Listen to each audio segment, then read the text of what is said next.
摆车子。今天早上邻居给我打电话，他说他们家有那个白菜叶，就是刚剥下来的白菜叶，让我过去拉了一车。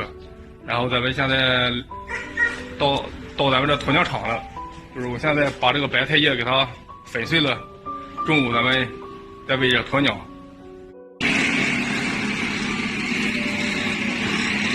用这个机子非常方便，看到了吧？这样就把这叶子都给它粉碎掉了，就掺到料里面吃。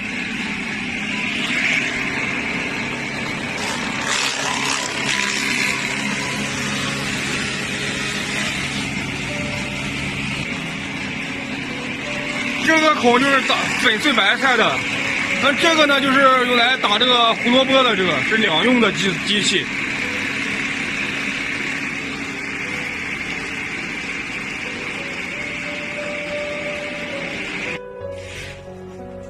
我们现在开始这个鸵鸟拌料，把饲料来冲一下。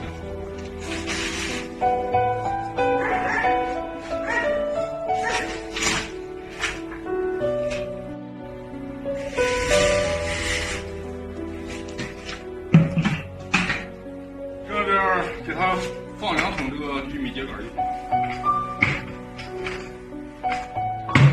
看到了吗？这个粉碎的玉米秸秆特别细。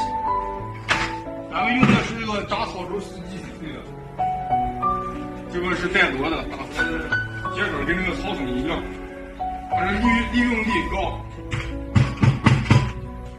都能吃完。现在咱们就开始拌料，然后把这个料给它扫一下，扫干净。这里就喂3桶就行了，都等着开饭呢。只要给这料里面拌上这青菜了，这鸵鸟吃的是非常的快，看到了吧？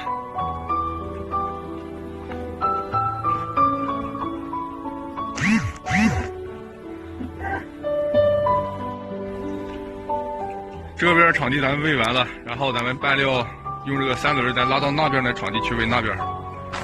今天咱就先分享到这儿了吧，视频，感谢大家观看，咱们下期再见吧。